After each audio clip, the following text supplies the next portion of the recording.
നമുക്ക് ആദർശിന്റെയും നയനയുടെയും ഇന്നത്തെ നല്ലൊരു കഥ കേട്ടാലോ? വീഡിയോ ഇഷ്ടപ്പെടുവാണെങ്കിൽ ഹൈപ്പ് ചെയ്യാൻ മറക്കരുത് കേട്ടോ. അങ്ങനെ നമ്മൾ കാണുന്ന ഒടുവില് അനി ഒരു കേക്കൊക്കെ വാങ്ങിച്ചോണ്ട് ആദർശിന്റെ നയനയുടെ അരിയിലേക്ക് വരുന്നുണ്ട്. മുത്തശ്ശി ദേവേനയൊക്കെ ഉണ്ടായിരുന്നു. കേക്ക് കട്ട് ചെയ്യാനായിട്ട് ഒരുങ്ങുവാണ്. അപ്പൊ ദേവേനി കേക്ക് കട്ട് ചെയ്യാൻ പറഞ്ഞു കഴിഞ്ഞപ്പത്തേനും അനി പറഞ്ഞു, ഏയ് ഞാനല്ല കേക്ക് കട്ട് ചെയ്യേണ്ട ആള്, ഏട്ടനും ഏട്ടത്തിയമ്മയെന്ന് പറഞ്ഞു. അത് കേട്ടപ്പോ നയന പറഞ്ഞു, ഞങ്ങളോ? നീയല്ലേടെ കമ്പനിയുടെ എം ഡി. കമ്പനിയുടെ എം ഡി ഞാൻ ആയിക്കോട്ടെ, പക്ഷേ എങ്കിലേ നിങ്ങൾക്ക് അവകാശപ്പെട്ടത് വിജയം എന്ന് പറഞ്ഞു. മുത്തശ്ശി പറഞ്ഞു, ഇനി ഒരു തർക്കം വേണ്ട, ഒരു കാര്യം ചെയ്യുക, 3 പേരും കൂടെ ഒരുമിച്ച് അങ്ങോട്ട് കട്ട് ചെയ്തോളാൻ പറഞ്ഞു. അങ്ങനെ സന്തോഷമായിട്ട് 3 പേരും കട്ട് ചെയ്ത് കേക്കൊക്കെ പരസ്പരം വെച്ച് വായിച്ച് കൊടുക്കുകയാണ്. അങ്ങനെ സന്തോഷിച്ചിരിക്കുന്ന സമയത്ത് അനി പറഞ്ഞു, ഒരു കേക്ക് അനന്തപുരി വീട്ടിലും കട്ട് ചെയ്യേണ്ടതായിരുന്നു. അപ്പോഴേക്കും ആദർശിച്ചു, അതെന്താടാ? അല്ല 3 പേര് അവിടെ ഭയങ്കര സന്തോഷത്തിലായിരുന്നല്ലോ, അപ്പൊ അവർക്ക് കൊടുക്കാൻ പറ്റുന്ന ഏറ്റവും വലിയ അടിയായിരിക്കണം ഇത്. കേക്ക് കെട്ടിയത് നമ്മൾ സന്തോഷം പങ്കു വെക്കുമ്പോ അവർക്ക് സഹിക്കാൻ പറ്റുന്നതിൽ അപ്പുറമായിരിക്കും. ഏൻ ജ്വല്ലറിക്കാര് ആ ബോംബെ ഡീലൊക്കെ നേടിക്കഴിഞ്ഞപ്പോ എന്തൊരു സന്തോഷമായിരുന്നു 3 പേർക്കും. അപ്പൊ അവരുടെ സങ്കടം നമുക്കൊന്ന് കാണണ്ടേന്ന് ചോദിച്ചു.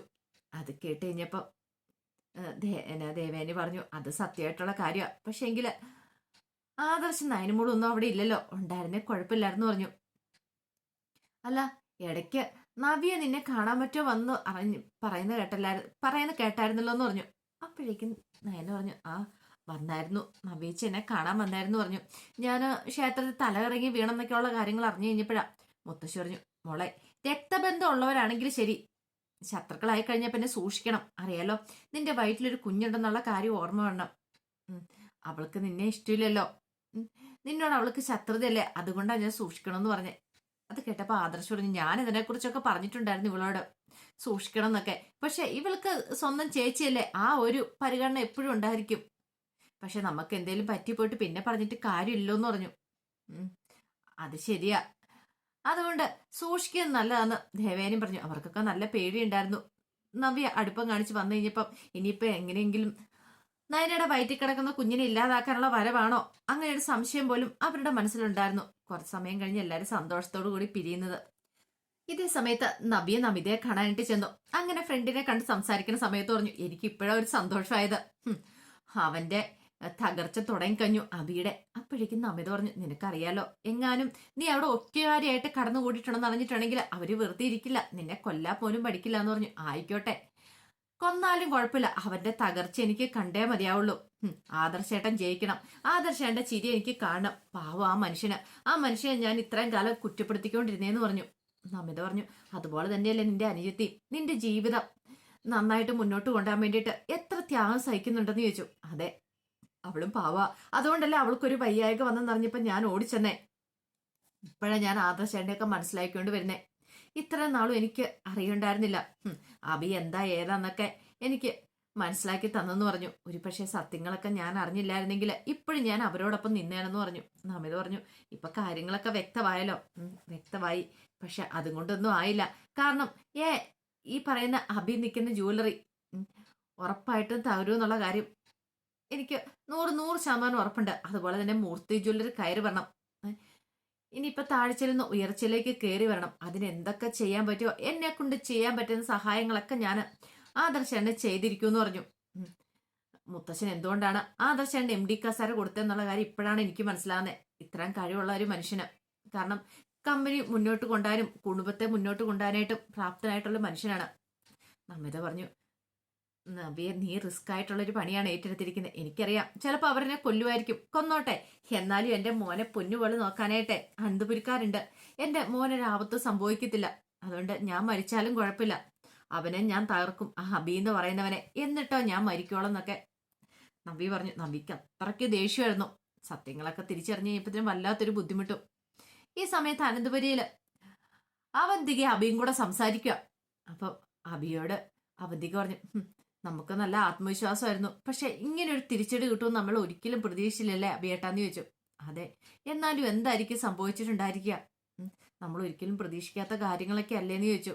അതെ, അച്ഛന് ഈ തിരിച്ചടി സഹിക്കാൻ പറ്റിയില്ല, കാരണം നമ്മൾക്ക് കുറച്ച് ആത്മവിശ്വാസം കൂടിപ്പോയി, അതിൻ്റെതായ പ്രശ്നങ്ങളും കാര്യങ്ങളും ഒക്കെ ഉണ്ടായി. പിന്നെ എനിക്കൊരു സന്തോഷം, അനിയേട്ടനാണല്ലോ വിജയം വന്നിരിക്കുന്നത്, അതുകൊണ്ട് എനിക്ക് സന്തോഷം ഉണ്ടെന്ന് പറഞ്ഞു. എടി, നീ കെട്ടാൻ പോന്ന ചെക്കനാനി, പക്ഷെ എന്നാലും നമ്മളെ തകർത്തോണ്ട് അത് പിന്നെ അനിയന് വിജയം ഉണ്ടാകുന്ന എനിക്ക് സന്തോഷമൊരു കാര്യമാണ്. ഈ പറയുന്ന മാളവിക കളക്ഷൻസ് ഭയങ്കര ഡിമാൻഡും കാര്യങ്ങളൊക്കെ ആയിരുന്നല്ലോ. മാളവികനെ അച്ഛനും നിങ്ങളെല്ലാവരും തലേ കയറ്റി വെച്ചിരിക്കുമായിരുന്നു. ഇപ്പൊ ആണ്ടേ അവളുടെ പകിട്ടൊക്കെ പോയെന്ന് തോന്നേ. ഇപ്പൊ മൂർത്തി ജ്വല്ലറിക്കാര് പുതിയ ഏതോ ഡിസൈനറെ കൊണ്ടുവന്നിട്ടുണ്ട്. അപ്പൊ അവരാണ് എല്ലാത്തിനും പിന്നിൽ എന്ന് പറഞ്ഞു. അത് കേട്ടപ്പോ അഭി പറഞ്ഞു, അങ്ങനെ പുതിയ ഡിസൈനറെ കൊണ്ടുവരുവോ? ഇത് മിക്കവാറും അവളുടെ ആയിരിക്കും. ആ നയനെന്ന് പറയുന്നവളുടെ അവളായിരിക്കും. അവൾ പ്രഗ്നന്റ് ആയിട്ടിരിക്കുമല്ലേ, ഇത്ര റിസ്ക് ഒക്കെ ഏറ്റെടുക്കാൻ അവള് തയ്യാറാകുമോ? പിന്നെ മൂർത്തി ജ്വല്ലറിക്ക് വേണ്ടിയിട്ട് മരിക്കാൻ അവള് തയ്യാറാകും. അവളെ കുറിച്ച് അറിയത്തില്ലാത്തോണ്ടാ നിനക്കെന്ന് പറഞ്ഞു. അവളായിരിക്കും എല്ലാത്തിനും പിന്നിലെന്ന് പറഞ്ഞു. അഭിയേട്ടാ, നമുക്ക് ഇനി ഒരു തകർച്ച ഉണ്ടാകാൻ പാടില്ല. നമ്മൾ ഇവിടുന്ന് കരകയറണം. ഒരു പക്ഷെ ശത്രുക്കള് എവിടെ എന്താന്നും അറിയാൻ പറ്റില്ല. കൂടത്തിൽ കൂടെ ഒന്ന് ചിരിച്ചുകൊണ്ട് നിൽക്കുന്നവരായിരിക്കും പിന്നീന്ന് കാല് വരുന്നേ.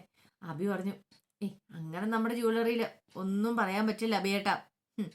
പൈസ കൊടുക്കുമെന്ന് പൈസ കിട്ടുമെന്ന് അറിഞ്ഞിട്ടുണ്ടെങ്കിൽ ആരാണെങ്കിലും ചതിക്ക് കൂട്ടി നിൽക്കും. കുറെ പൈസ കിട്ടിയിട്ടുണ്ടെങ്കിൽ എന്താ ആൾക്കാർക്ക് പൊളിക്കുമെന്ന് ചോദിച്ചു. അത് ശരിയാ, പക്ഷെ ഒരെന്നാലും ഇല്ല. നമ്മൾ ഇനി ഓരോ ചൂടം മുന്നോട്ട് വയ്ക്കാൻ സൂക്ഷിച്ചു വേണം. നമുക്ക് അച്ഛനെ ഒന്ന് കാണണ്ടേ, അച്ഛനെ ഒന്ന് കണ്ട് കാര്യങ്ങളൊക്കെ സംസാരിക്കണ്ടേ. ഇനി മുന്നോട്ട് ഇങ്ങനെ പോയിട്ട് കാര്യമില്ല. നമുക്ക് കുറെ കാര്യങ്ങളൊക്കെ ഡിസ്കസ് ചെയ്യാനുണ്ട്. ഇനി ഇതുപോലെ ഒരു അടി കിട്ടാനായിട്ട് പാടില്ല. മൂർത്തി ജ്വല്ലറിക്ക് ഇട്ട് തിരിച്ചടി കൊടുക്കുക നമ്മൾ ചെയ്യണ്ടേന്നൊക്കെ പറഞ്ഞു. അത് കേട്ടപ്പം അഭിക്കും തോന്നി അത് ശരിയായിട്ടുള്ളൊരു കാര്യമാണല്ലോ എന്ന്. പിന്നീട് അനി നന്ദുവിനെ കാണാനായിട്ട് ചെല്ലുവേണ. അങ്ങനെ ചെന്ന് കഴിഞ്ഞപ്പോഴത്തേനും നന്ദു പറഞ്ഞു, കൺഗ്രാസ്, ഞാൻ അനിയനെ ഒന്ന് കാണാൻ വേണ്ടി ഇരിക്കുവായിരുന്നു പറഞ്ഞു. അപ്പത്തേനും ഞാൻ ഇങ്ങോട്ട് വന്നില്ലേന്ന് ചോദിച്ചു. കാര്യങ്ങളൊക്കെ ഞാൻ അറിഞ്ഞിട്ടുണ്ടായിരുന്നു. ചേച്ചിക്കും ആദർശേണ്ണും ഒക്കെ എല്ലാവർക്കും പാർട്ടി കൊടുത്തിട്ടുണ്ടായിരുന്നില്ലേ? കേക്ക് കട്ട് ചെയ്ത് ആഘോഷിച്ചെന്നൊക്കെ ഞാൻ അറിഞ്ഞു. പാർട്ടി കൊടുത്തൊന്നുമില്ല, കേക്ക് കട്ട് ചെയ്ത് ആഘോഷിച്ചോളെന്ന് പറഞ്ഞു.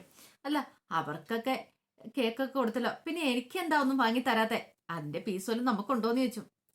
അതിന്റെ പീസൊന്നുമില്ല.